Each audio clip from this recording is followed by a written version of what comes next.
nga ibot niya ipaambit nga hika nato.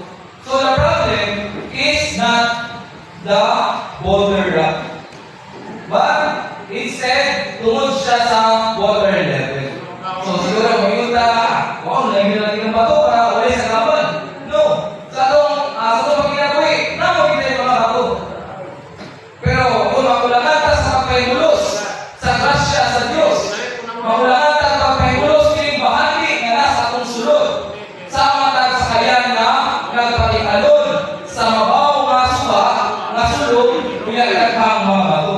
Walang kita mga sa salida, kaya mabaw ka ni mga tubig, wala kong bato, sa kayan, magbangga-bangga, di na. Sikawanik, wala balance, wala control mo. Sabot-sabot, bumapa pa na, unsa.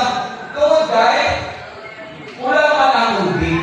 Dahil may son, bisan di ay daghang bato sa atong kasinatian, sa atong pagkinabuhi, kaya mga bato, mawali siya ang mga sakit, mga pag-antos, mga discouragement na to sa kinabuhi, siguro natin talagang pwede. Yan ako. Hindi na, wala. Okay, mga bato.